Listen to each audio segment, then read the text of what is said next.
Fala aí, torcedor do nosso canal Futebol Verde React, trazendo mais um vídeo aqui no nosso canal. E nesse vídeo trazendo o Neto elogiando muito o Abel Ferreira. Abel Ferreira, que é um dos maiores técnicos da história do Palmeiras, vem fazendo aí grandes campanhas como nesse ano. Melhor time na Libertadores, melhor time no Brasileiro. E o Neto teve que se render ao Verdão no debate de hoje. Vamos trazer aí o Neto elogiando a Abel, vamos reagir aqui no nosso canal, mas antes quero convidar você que ainda não é inscrito no nosso canal, se inscreva, ativa o sininho das notificações para você não perder nada, tudo do Palmeiras, tudo do Verdão você encontra aqui no nosso canal Futebol Verde React. Vamos aí para o vídeo e logo depois eu volto falando mais do Palmeiras. Para todo mundo saber o que está acontecendo. Dá para entender que o Abel fica no Palmeiras em relação aos títulos que ele vai ganhar, Brasileiro e Libertadores, e até o final do mandato da Leila? Eu acho que a princípio, né, como ele tem discutido e pedido para presidente, né, eu acredito que ele renova para o ano que vem, 26, e aí no período desse ano de 26, provavelmente ele estenda até o final do mandato da Leila, que a princípio vai até 2027. É porque ela quer dar o golpe também? É, parece que está tentando permanecer mais um tempo. Pô, lá. se der o golpe, vai dar o golpe também aí? Vai dar o golpe como o Palmeiras, como o São Paulo deu o golpe? Xiii! Hein? Como acontece em todos os clubes? Então quer dizer que vai dar o golpe aí, então? Para tentar ficar no poder? E aí, Paulo Nobre? E aí, Gagliotti? Não vão falar nada?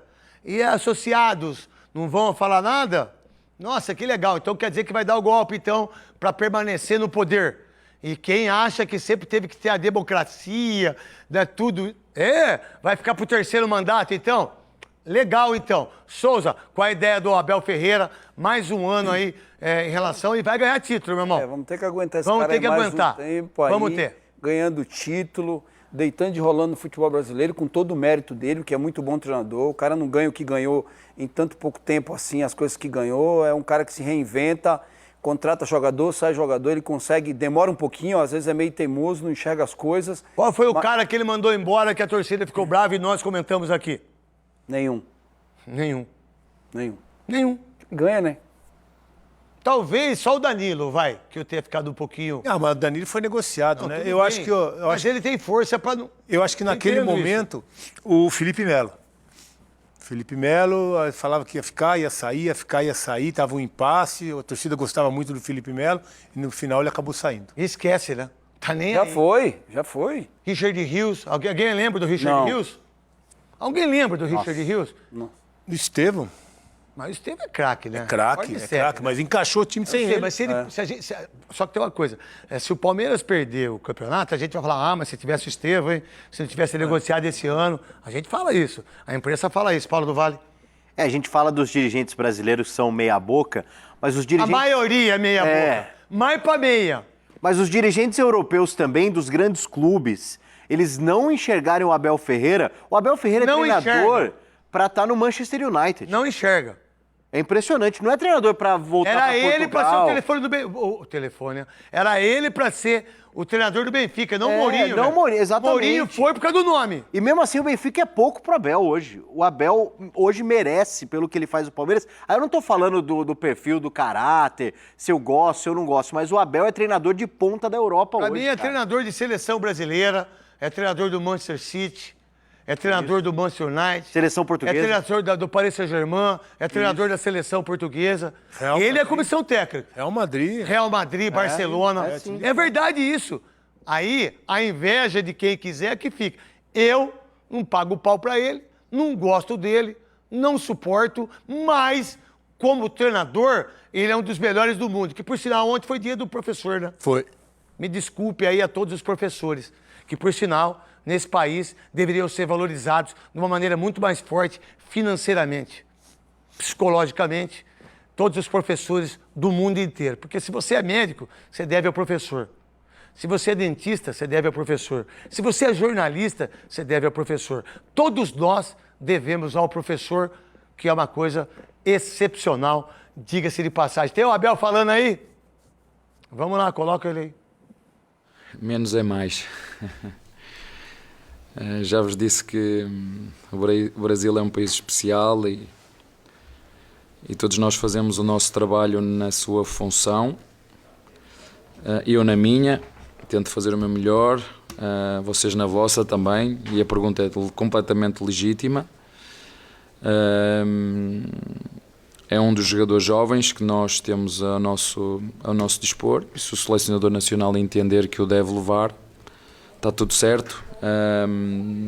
Ele tem que continuar com este trabalho dele, trabalhar muito, fazer golos, que os centroavantes vivem de golos também, não é? Mas é um jovem que vem naquela fornada muito boa do Hendrick, do Luís Guilherme, do Estevão,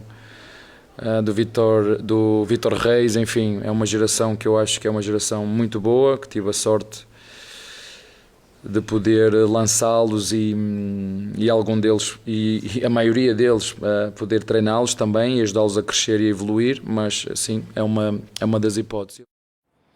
Ele tem o dom, né? Tem. De saber falar baixo, com inteligência, né? Ele tem esse dom aí.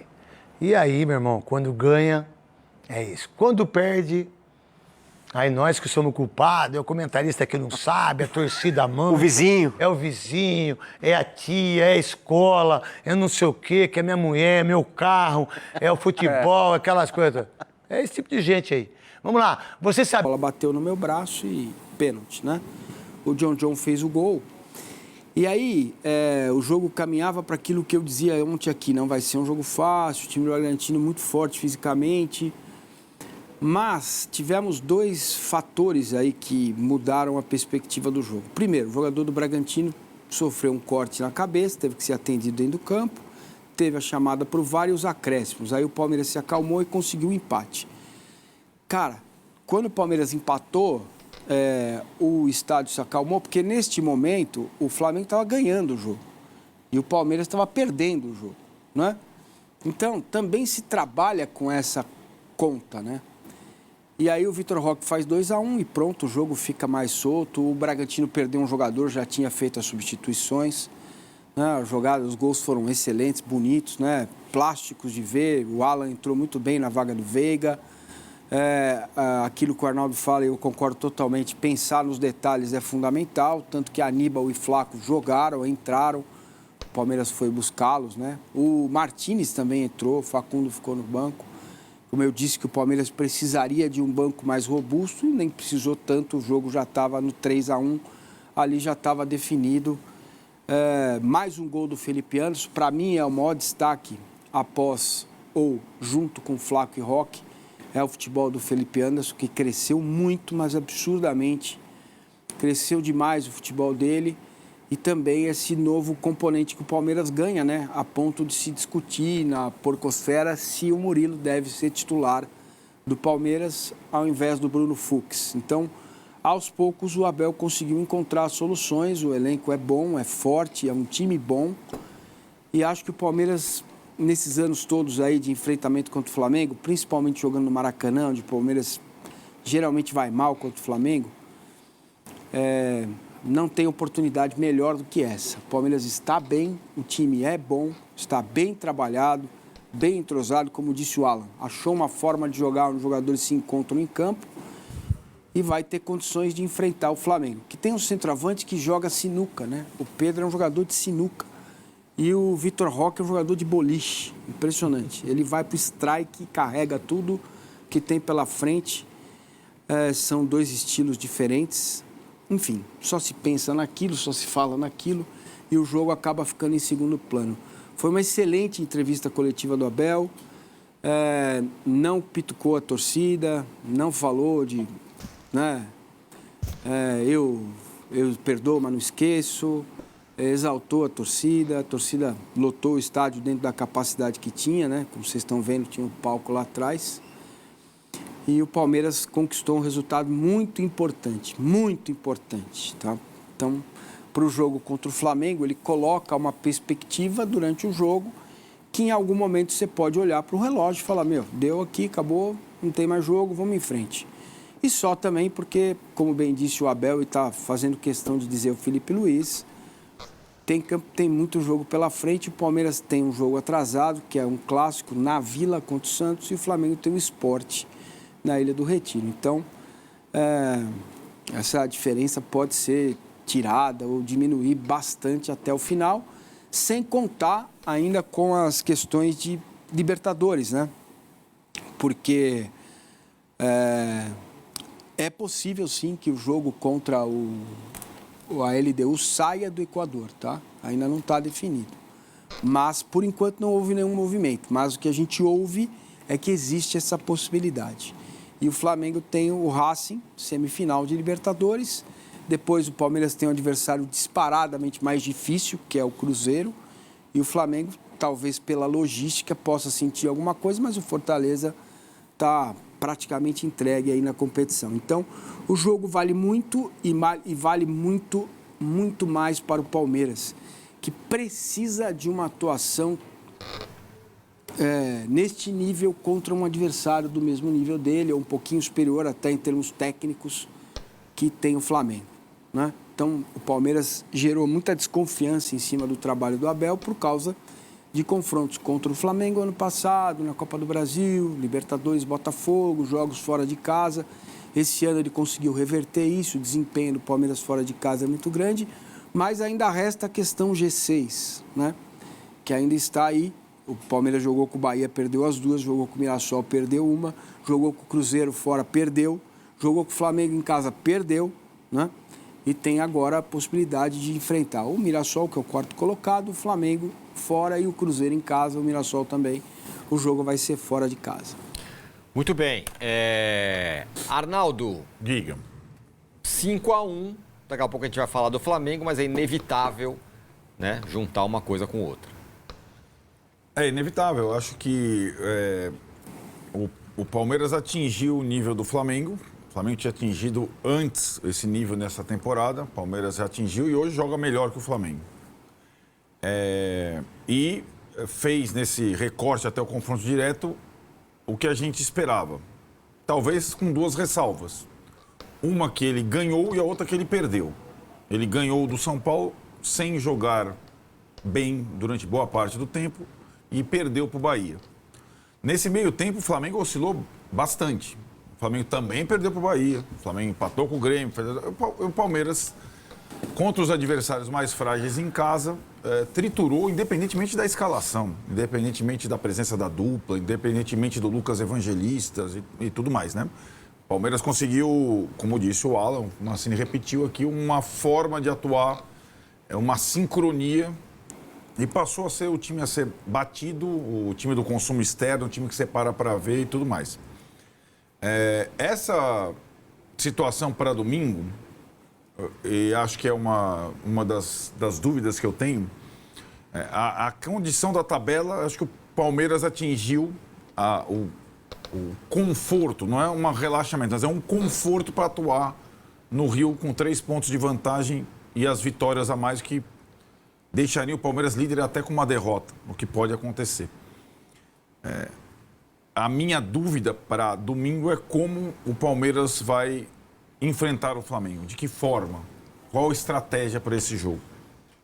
Acho que a vitória mais importante da rodada e a mais complexa foi a do Flamengo, não foi a do Palmeiras. Uhum. A gente discutia qual que era a coisa mais fácil. O Fluminense venceu o Juventude ou o Palmeiras venceu o Bragantino, né? E o Palmeiras triturou o Bragantino. O Flamengo vencer de 3-0 no Newton Santos é um sinal pro Flamengo de recuperação.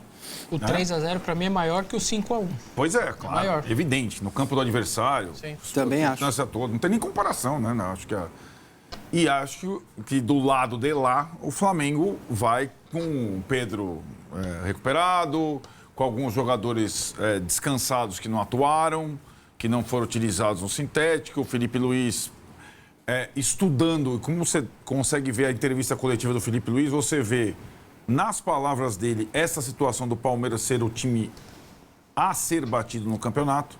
Então ele deve estar estudando bastante a dupla de ataque, a movimentação do Andreas, a questão do Bruno Fux iniciando a jogada. Tudo isso que a gente está falando, trocando os nomes, guardando proporções, era o Flamengo há 45 dias. O Léo Ortiz tem uma saída, hoje é do Bruno Fux. O Pedro com a Arrascaeta, o Arrascaeta hoje é Vitor Roque e Flaco Lopes. O fulano, banco de reservas, hoje é o banco de reserva do Palmeiras. Então, os dois são os mais fortes, são os que investiram mais, são os que conseguiram manter o trabalho e tem tudo para fazer um jogaço no final de semana. A dúvida que eu falava, que eu me referia, é se o Palmeiras vai, por exemplo, Massinho deu um exemplo, Bruno Fux ou Mourinho. Essa é uma dúvida. O quarto homem do meio de campo vai ser o Maurício ou vai ser um jogador mais veloz de contra-ataque? Né? Em vez de um meia, um ponta, que possa fazer também o corredor. A minha dúvida é se o Abel, por ser o adversário, e o Abel já enfrentou o Flamengo 1000 vezes e não ganhou como visitante, com 1000 formações diferentes, inclusive aquela que a gente gosta tanto do Danilo, do Scarpa, do Zé Rafael, e não venceu.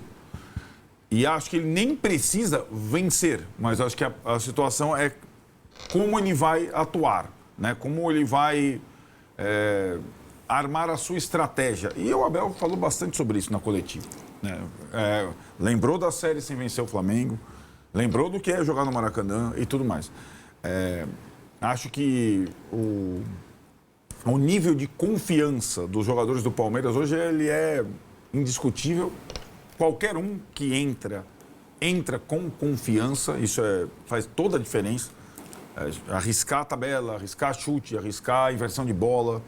Então o Palmeiras está vivendo um momento de fato mágico, mas agora, depois de um período de jogos mais favoráveis, vem jogos mais difíceis, né? Vem a visita ao Flamengo e a visita à LDU, né? E depois o jogo em casa é contra o Cruzeiro, que é um adversário chato também, que vai bem contra os times mais fortes. Então agora a sequência do Flamengo tende a ser menos... O Flamengo, enquanto o Palmeiras vai receber o Cruzeiro, ele vai visitar o Fortaleza, que está nessa situação. Enquanto o Palmeiras vai visitar a LDU, o Flamengo vai receber o Racing. Então, o Flamengo também tem boas chances, se vencer o confronto direto, de a gente reabrir a discussão sobre o melhor time do Brasil. Depende bastante do Flamengo no final de semana. Então tá aí, pessoal, foi o vídeo onde os comentaristas falaram aí da vitória do Palmeiras sobre o Bragantino, 5-1 no Allianz Parque. Verdão amassou o Massa Bruta. Trazer aqui alguns números aí que os comentaristas debateram no programa. A dupla Flaco Roque em 2025. Jogos, o Flaco Lopes teve 52, o Vitor Roque 45, total 97. Gols, Flaco Lopes 23, Vitor Roque 16, total de 39. E assistências, o Flaco Lopes teve 5, tem 5, né? E o Vitor Roque tem 4, um total de 9. Tá aí a dupla Flaco Lopes e Vitor Roque, tem jogado muito em 2025, dando alegrias à torcida alviverde. Gostou do vídeo? Deixa o like, se inscreva no canal, ativa o sininho das notificações. Forte abraço a todos e até o nosso próximo vídeo aqui no nosso canal Futebol Verde React.